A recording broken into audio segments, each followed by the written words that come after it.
मार्च 1936 German chancellor Adolf Hitler ने France के border के पास राइनलैंड रीजन में 20,000 से ज्यादा ट्रूप्स भेज दिए। ऐसा करना अपने आप में उस वक्त के प्रोमिनेंट इंटरनेशनल ट्रीटीज जैसे ट्रीटी ऑफ वर्सेल्स और लोकानो पैक्ट के खिलाफ था। वर्ल्ड वॉर वन के बाद जर्मनी को उसकी मिलिट्री को एक्सपैंड करना और खास तौर पर उस मिलिट्री को राइनलैंड रीजन में भेजने से रोका गया था। लेकिन एक कैरिस्मेटिक लीडर ने जर्मनी को एक नया कॉन्फिडेंस दे दिया था। मेक जर्मनी ग्रेट अगेन के मंशा से देश को नई दिशा मिल रही थी और अब वो देश अपने आप को इन ट्रीटी से बड़ा समझने लगा था। 3 साल पहले ही जर्मनी ने लीग ऑफ नेशन से विड्रॉ कर लिया था और तेजी से वो अपने मिलिट्री को रीबिल्ड कर रहा था। खतरा दुनिया को साफ दिख रहा था। दूसरे देशों की जिम्मेदारी थी कि वो एक रोग डिक्टेटर को यूरोप में अराजकता फैलाने से रोके। लेकिन उस वक्त के ग्रेट पावर्स फ्रांस और ब्रिटेन ने हिटलर के खिलाफ कोई भी एक्शन लेने से मना कर दिया। 1938 आता है, हिटलर ऑस्ट्रिया के ऊपर कब्जा जमा लेते हैं। यूरोपियन पावर्स प्रोटेस्ट करते हैं, लेकिन कोई एक और वर्ल्ड वॉर रिस्क नहीं करना चाहता था, इसीलिए हिटलर को उसकी मन की करनी दी गई। फ्रांस और ब्रिटेन और बाकी दुनिया के लैक्स एटीट्यूड को देखते हुए हिटलर का लोभ बढ़ा। हिटलर ने अब अपनी नजर डाली चेकोस्लोवाकिया पर। एक तरफ हिटलर फ्रांस और ब्रिटेन को बातों में उलझा के रखते थे, उनको पीस का प्रॉमिस देते थे, और दूसरी तरफ पूरा देश ही निगल गए। इस विश्वासघात के बाद भी उस वक्त के ग्रेट पावर्स को लगा कि यह शायद हिटलर का आखिरी कब्जा होगा, इसके बाद हिटलर की हवस पूरी हो जाएगी। लेकिन कुछ ही महीनों बाद हिटलर ने पोलैंड पर भी धावा बोल दिया। तब जाकर दुनिया की आंखें खुली और हिटलर को रोकने के लिए सेकेंड वर्ल्ड वॉर की शुरुआत होती है। अगले 6 साल की जंग, साथ ही साथ करोड़ों मौतें, एक ग्लोबल कैटास्ट्रॉफी। इसके बाद दुनिया को रियलाइज होता है कि अगर हिटलर को 1936 में ही राइनलैंड में ही रोक लेते तो यह सब कुछ ना होता। लेकिन आगे कभी कोई और हिटलर अपनी मर्जी से दुनिया में फिर से उत्पात ना मचा पाए, इसके लिए दुनिया भर के देशों ने एक रूल्स बेस्ड इंटरनेशनल ऑर्डर पर सहमति बनाई। इस सिस्टम में बेसिकली हर देश को एटलीस्ट ऑन पेपर बराबरी का दर्जा दिया गया। माने टेरिटोरियल इंटेग्रिटी क्या होता है, सॉवरेनिटी, फंडामेंटल वैल्यूज पर एक सहमति बनाई गई। ट्रेड और डेवलपमेंट को इंकरेज किया गया। ह्यूमन डेवलपमेंट पर फोकस शिफ्ट हुआ। बीते 80 सालों से यह वर्ल्ड ऑर्डर दुनिया में एक रिलेटिव पीस मेंटेन करते आया है। माने वॉर्स इस दौरान हुए हैं, लेकिन उनकी तीव्रता उस स्केल तक कभी नहीं पहुंची जितना हमने वर्ल्ड वॉर में देखा है। यह रूल्स बेस्ड ऑर्डर भी परफेक्ट नहीं है। इसको बड़े पावर्स एक्सप्लॉइट करते हैं, छोटे पावर्स को दबाया जाता है। लेकिन फिर भी इस सिस्टम के चलते दुनिया ने जबरदस्त टेक्नोलॉजिकल डेवलपमेंट देखा है, प्रोस्पेरिटी देखा है, जिसकी वजह से आम इंसान की जिंदगी बेहतर है। एटलीस्ट वर्ल्ड वॉर से कंपेयर तो बेहतर ही है। 80 साल से रूल्स बेस्ड इंटरनेशनल ऑर्डर ने किसी को भी हिटलर वाला कांड दोहराने से भी रोका है। लेकिन बीते कुछ महीनों में एक नया हिटलर धीरे धीरे अपने असली रंग दिखाने लगा है। रूल्स बेस्ड इंटरनेशनल ऑर्डर का सबसे बड़ा गारंटियर, जिसका काम था कि दुनिया में दूसरे हिटलर को बनने से रोकना, आज वही नया हिटलर बनकर हमारे सामने आ रहा है। Economically, we have such power over Canada. I'd rather not use it. Force. They have a big force going toward Iran. Let's go Venezuela. We're going to run the country until such time. If we don't take Greenland, Russia or China will take Greenland. And I am not going to let that happen. America में जैसे जैसे Epstein file को लेकर मामला गरमा रहा है, वैसे वैसे ट्रंप का वेनेजुएला, ईरान, ग्रीनलैंड पर आक्रमक रूप बढ़ रहा है।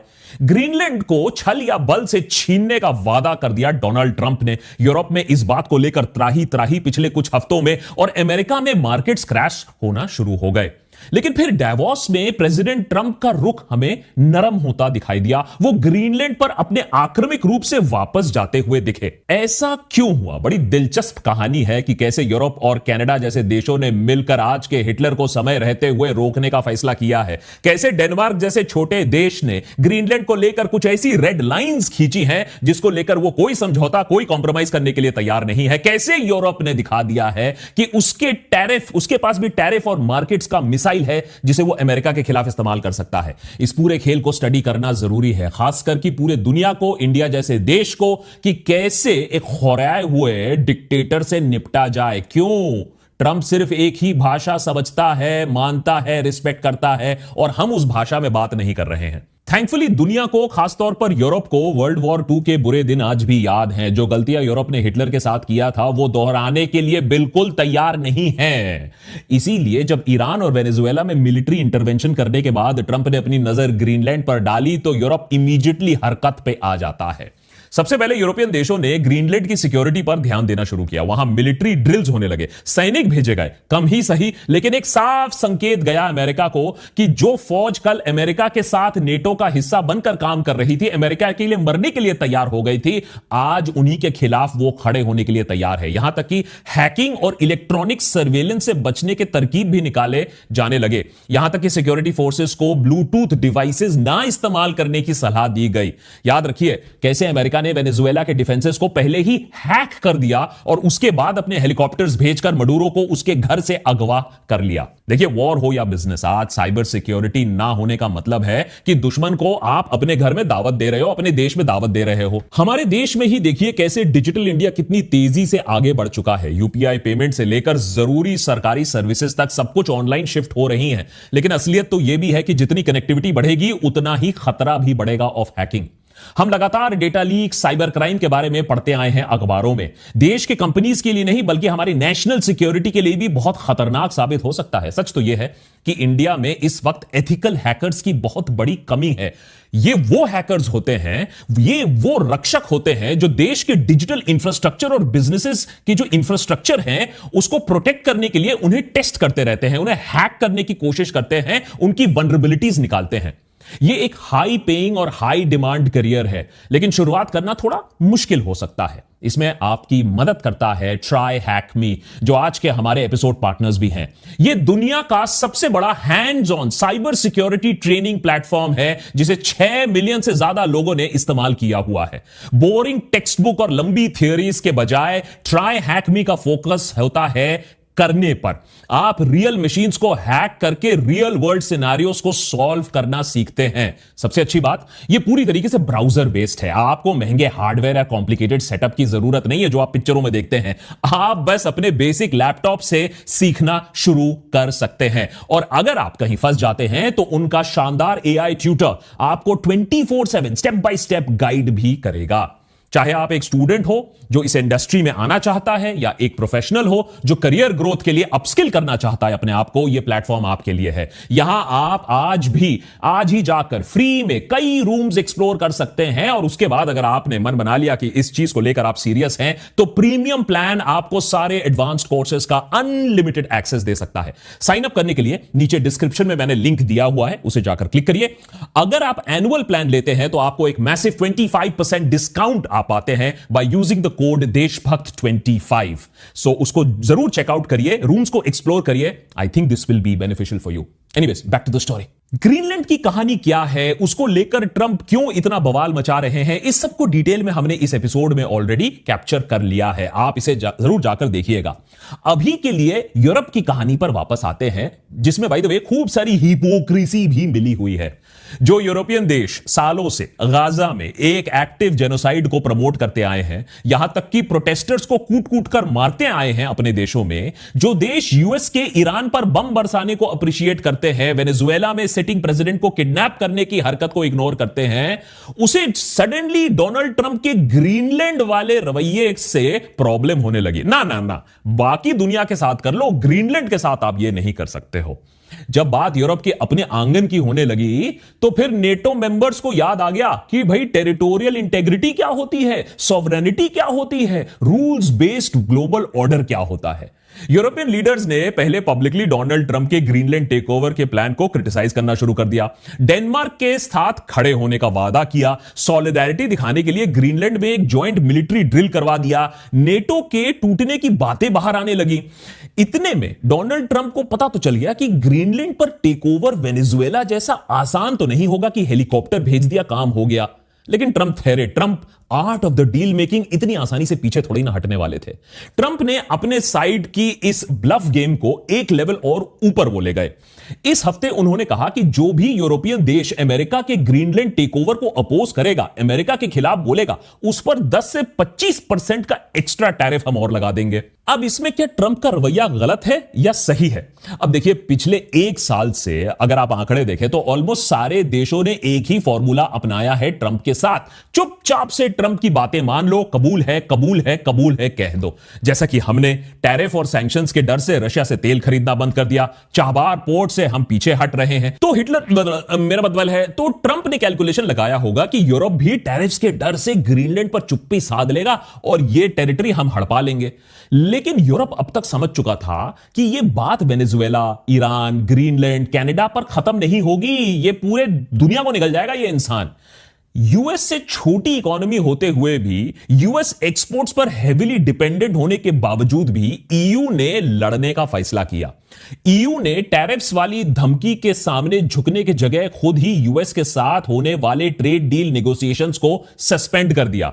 यूएस पर करीबन 100 बिलियन यूरोस की रिटेलिएटरी टैरिफ्स की बात भी पक्की होने लगी। पावर को पावर के साथ ही डील किया जा सकता है। फाइनली ट्रंप को पीछे हटना पड़ा। कैलिफोर्निया के गवर्नर और अमेरिका में ट्रंप के सबसे बड़े विरोधी को अच्छे से मालूम है कि ट्रंप सिर्फ एक चीज, एक भाषा समझता है। He susses out weakness like no one else. That's his great strength. That's his gift. But you punch back. You fight fire with fire. You display conviction and strength. It's a different relationship. And so my relationship to this moment is reflected in that. I'm not naive. These guys are going to try to take me down. Europe का कड़ा रुख देखकर शायद Trump भी हकभगा गया, नर्वसिया गया, अपना संतुलन खो बैठा। अपने 1 घंटे से भी ज्यादा लंबे स्पीच में डेवोस में ट्रंप ने कम से कम 4 बार ग्रीनलैंड की जगह आइसलैंड बोल डाला। When I told them about Iceland, they loved me. They're not there for us on Iceland, that I can tell you, because of Iceland. So Iceland's already cost us a lot of money. मतलब कभी यह आदमी Armenia को Albania बोल देता है, Greenland को Iceland बना देता है। चल क्या रहा है आखिर? हैं? ये कैसा हिटलर है जो पलक झपकते ही चार्ली चैपलिन बन जाता है? हैं? सोचने वाली बात है। They called me daddy, right? Last time. Very smart man said he's our daddy. Daddy Trump Greenland की टेकओवर की बातें 2019 से करते आए हैं। बीते कुछ दिनों में तो ऐसा लग रहा था कि मानो यूएस मिलिट्री कभी भी ग्रीनलैंड पर हमला भी बोल देगी। लेकिन यूरोप के बैकलैश के बाद ट्रंप ने फाइनली दुनिया को आश्वासन दिया है कि भैया वो ग्रीनलैंड में मिलिट्री फोर्स का इस्तेमाल नहीं करेंगे। We probably won't get anything unless I decide to use excessive strength and force, because people thought I would use force. I don't have to use force. I don't want to use force. I won't use force. दे दो भाई, दे दो भैया, इसको peace prize दे दो। अपने ही बनाए हुए crisis को खुद ही खत्म कर दिया। इसके कुछ घंटों बाद ट्रंप ने अनाउंस किया कि वो नेटो के साथ ग्रीनलैंड को लेकर एक नई डील पर बातचीत कर रहे हैं। इस डील के तहत यूएस का ग्रीनलैंड की टेरिटरी पर कोई इमीडिएट कंट्रोल नहीं होगा, लेकिन ग्रीनलैंड के यूएस बेसिस पर अमेरिकन कंट्रोल बढ़ाने की सहमति बनाई जा रही है। साथ ही अमेरिका को ग्रीनलैंड के रिसोर्सेज पर भी बेहतर एक्सेस देने की बातचीत चल रही है। हो सकता है कि डील मेकिंग के बादशाह अपने लिए एक एग्जिट प्लान ढूंढ रहे हो कि मुंह भी बच जाए और बोलने के लिए कोई डील भी हो, क्योंकि ये सब कुछ, ये जो बातें हो रही हैं, यूएस के पास पहले से ही मौजूद है। यूएस अपने बेसिस सेकेंड वर्ल्ड वॉर के जमाने से ग्रीनलैंड पर ऑपरेट करता आया है, रन करता आया है, और यूएस कंपनीज भी ग्रीनलैंड में इन्वेस्टमेंट और एक्सप्लोरेशन करती हैं, उस पर कोई खास रोक टोक नहीं है। तो बेसिकली हुआ यह है कि ट्रंप वेनेजुएला में जीत के बाद पावर और घमंड में चूर होकर ग्रीनलैंड की तरफ मुड़े तो सही थे, लेकिन वहां उनकी बुलिंग टैक्टिक्स काम नहीं कर पाई। ग्रीनलैंड के पीछे पूरा यूरोप खड़ा दिखा और लास्ट में ट्रंप को झुकना पड़ा, और सिर्फ अपना फेस सेविंग करने के लिए अब ये नई डील को विक्ट्री बनाकर बेचने की कोशिश कर रहे हैं। ग्राउंड रियलिटी कुछ और ही है। देशभक्त पर हम यह बात बीते कई महीनों से करते आए हैं कि ट्रंप है तो बेसिकली एक स्कूल बॉय बुली। वो सिर्फ और सिर्फ लोगों को डराना धमकाना जानता है अपना मतलब निकालने के लिए, और जब उनको जवाब डर से नहीं ताकत से दो तो ट्रंप खुद ही बैक ऑफ कर जाते हैं, पीछे हट जाते हैं। यह चीज हमने पहले रशिया के साथ देखी, फिर हमने चाइना के साथ देखी, और अब फाइनली यूरोप के साथ दिखने को मिल रहा है। जो देश या संगठन ट्रंप के से लड़ने के लिए तैयार हो जाता है, ट्रंप उनकी इज्जत करने लगता है, खुद पीछे हट जाता है। जो ट्रंप को अपीज करने की कोशिश करता है, खुश करने की कोशिश करता है, ट्रंप उसको और डराता है, उसे और झुकने पर मजबूर कर देता है। हालांकि अभी के लिए ट्रंप को ग्रीनलैंड के मामले में सेटबैक जरूर मिला है, लेकिन इसका मतलब यह भी नहीं है कि वो परमानेंटली पीछे हट गए हैं। हो सकता है कल कोई और नए पैतड़ा बनाकर ट्रंप ग्रीनलैंड को फिर से कंट्रोल करने की कोशिश करे, या फिर एप्स्टीन फाइल में कुछ मामला फिर से गर्मा जाए और उन्हें एक डिस्ट्रैक्शन की दरकार पड़ जाए। दुनिया भर में एक और रियलाइजेशन हो रहा है कि अगर ट्रंप को पूरी तरीके से अभी नहीं रोका गया तो ग्रीनलैंड पर वो रुकने वाले नहीं है, लाइक हिटलर जो चेकोस्लोवाकिया पर ना रुके। याद रखिए, पिछले साल व्हाइट हाउस में वापस आते ही ट्रंप ने सबसे पहले अपना निशाना ग्रीनलैंड नहीं, यूएस के पड़ोसी पुराने दोस्त कनाडा को बनाया था। व्हाइट हाउस में वापस आते ही यूएस ने सबसे पहले कनाडा पर एक्स्ट्रा टैरिफ लगाने शुरू कर दिए। कनाडा ही ट्रंप के टैरिफ वॉर का पहला विक्टिम रहा है। डोनाल्ड ट्रंप ने इस मूव से पूरी दुनिया को चौंका दिया था, क्योंकि कनाडा पिछले 200 सालों से यूएस का दोस्त रहा है, उसका क्लोजेस्ट एलाय रहा है। कनाडा और यूएस के रिलेशंस इतने फ्रेंडली रहे हैं कि वो दुनिया का लॉन्गेस्ट अनडिफेंडेड लैंड बॉर्डर एक दूसरे के साथ शेयर करते हैं। लेकिन ट्रंप के रवैये को देखते हुए कनाडा आने वाले प्रेशर से डील करने की तैयारी ऑलरेडी कर रहा है। अभी इसी हफ्ते Canadian prime minister mark Carney China में थे। पिछले 9 सालों में यह पहली बार हुआ था जब कैनेडियन प्राइम मिनिस्टर चाइना की धरती पर पहुंचे। कार्नी चाइना के साथ एक ट्रेड डील साइन करते हैं। इस डील के under Canada Chinese electric vehicles पर लगने वाले टैरिफ्स को बहुत कम कर देगा, बदले में चाइना की कैनेडियन एग्रीकल्चरल प्रोडक्ट्स पर लगाए गए रिटेलिएटरी टैरिफ्स को भी कम कर देगा। माने एक्सपोर्ट इंपोर्ट दोनों देशों के बीच में काफी तेज होने वाली है। नाउ मार्क कार्नी ने शायद यह समझ लिया था कि दुनिया कितनी तेजी से बदल रही है और अब या तो अमेरिका की दादागिरी के खिलाफ खड़े हो जाओ, शक्ति प्रदर्शन करो, या फिर अमेरिका की गुलामी करने के लिए तैयार हो जाओ। Every day we're reminded that the rules-based order is fading, that the strong can do what they can and the weak must suffer what they must. Now, Canada was amongst the first to hear the wake-up call. We are in the midst of a rupture, not a transition. सालों से America के साए में रहने के बाद Canada ने अपना अलग रास्ता नाप लिया है और यह काम बंद दरवाजों के पीछे सीक्रेट में नहीं, दुनिया के सामने हो रहा है, वर्ल्ड स्टेज पर, क्योंकि डोनाल्ड ट्रंप को यही भाषा समझ में आती है। और याद रखिए, कनाडा भारत से कई गुना ज्यादा डिपेंडेंट है यूएस पर in terms of survival. Canada अपने गुड्स और सर्विसेज का लगभग 75% यूनाइटेड स्टेट को एक्सपोर्ट करता है। उसका सेकंड लार्जेस्ट पार्टनर ट्रेडिंग में चाइना है, जिसका 5% शेयर है। दोनों देशों का नॉर्थ अमेरिकन एयर डिफेंस के लिए जॉइंट कमांड भी है। कनाडा अपनी सिक्योरिटी, अपनी इकोनॉमी दोनों के लिए यूएस पर निर्भर है, लेकिन इसका मतलब यह नहीं है कि वो चुपचाप एक अमेरिकन हिटलर के साथ रजामंद हो जाए, उसकी बात मान ले। कनाडा ने आज अपने 200 साल पुराने दोस्त की हरकतों से तंग आकर उसके खिलाफ मोर्चा खोल दिया है। ट्रंप ऑब्वियसली इस बात से बेहद नाखुश है। Canada gets a lot of freebies from us. By the way, they should be grateful also. Prime Minister yesterday, he wasn't so grateful. Canada lives because of the United States. Remember that. अभी के लिए US और Canada दोनों ही पीछे हटने का नाम नहीं ले रहे हैं, लेकिन चाइना के साथ डील साइन करके कनाडा ने यूएस इन्फ्लुएंस से बाहर निकलने का क्लियर संकेत भी दे दिया है। आपका रवैया जो भी हो, लेफ्ट हो, राइट हो, सेंटर अप डाउन हो, इस बात पर कम ही डिबेट है कि ट्रंप ने जिस तरीके से इंटरनेशनल रूल्स को तहस नहस कर दिया है, तो उससे दुनिया तो चेंज हो रही है। The world is not the same. अब सवाल यह उठता है कि अगर यह रूल्स बेस्ड ऑर्डर नहीं है तो दुनिया अब किस तरीके से बनेगा? कल का नया ऑर्डर क्या निकलेगा? What is the new world order? US president की माने तो इसका जवाब है पावर। जो देश के पास जितना पावर होगा, इकोनॉमी और मिलिटरीली दोनों, वो देश उतना ही सेफ, उतना ही सिक्योर और शायद उतना ही प्रॉस्परस होगा। जो देश कमजोर निकलेगा, जिसके पास रिसोर्सेज नहीं है, वो देश लुटने के लिए तैयार हो जाए, जैसा अमेरिका ने वेनेजुएला के साथ किया और रशिया यूक्रेन के साथ करने की कोशिश कर रहा है। लेकिन अमेरिका अब दोस्त और दुश्मन में फर्क करना भी बंद कर रहा है, जो इसका मतलब यह दिखाता है कि दुनिया में अब कैंप्स नाम की कोई चीज एग्जिस्ट नहीं करेगी। वेस्टर्न नेशंस जैसे कनाडा और यूरोप को भी चाइना और रशिया जैसे सो कॉल्ड एडवर्सरीज के साथ भी डील करना पड़ेगा। आज हर एक देश को, सभी बड़े पावर्स को एक दूसरे से बैलेंस करके चलना पड़ेगा, अपने सर्वाइवल के चांसेस बढ़ाने पड़ेंगे। तो इसमें आइडियोलॉजिकल और कोई ग्रुपिंग नहीं होगी। इस नए वर्ल्ड ऑर्डर में यूएन जैसे इंस्टीट्यूशंस का ना तो कोई इज्जत है, ना उनके लिए कोई जगह है। एक नए वर्ल्ड ऑर्डर को नए इंस्टीट्यूशंस की जरूरत पड़ेगी। डोनाल्ड ट्रंप ने ऐसे समय में एक नया इंस्टीट्यूशन खुद ही लाकर खड़ा कर दिया, जिसे बोर्ड ऑफ पीस का नाम दिया गया है, उसे बोलकर लॉन्च किया गया है। डावोस में 19 देशों के साथ मिलकर यूएस ने बोर्ड ऑफ पीस लॉन्च कर दिया। इस इंस्टीट्यूशन को इनिशियली गाजा में सीज फायर इन्फोर्स करने के लिए बनाया गया है, पोस्ट वॉर पीरियड में गवर्न करने के लिए बनाया गया है, लेकिन अमेरिका अब चाहता है कि इस बोर्ड का काम बाकी ग्लोबल कॉन्फ्लिक्ट्स को रिजॉल्व करना भी हो।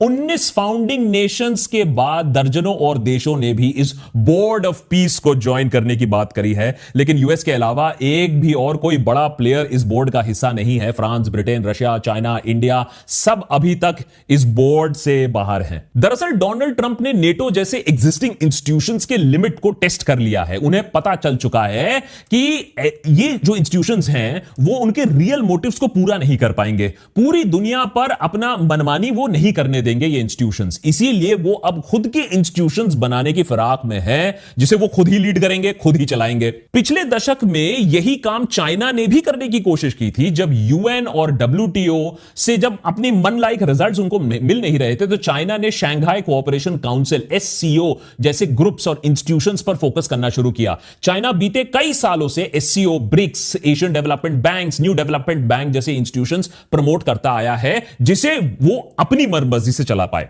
रशिया भी सालों से यही करने की कोशिश कर रहा है, कलेक्टिव सिक्योरिटी ट्रीटी ऑर्गेनाइजेशन या CSTO बनाकर।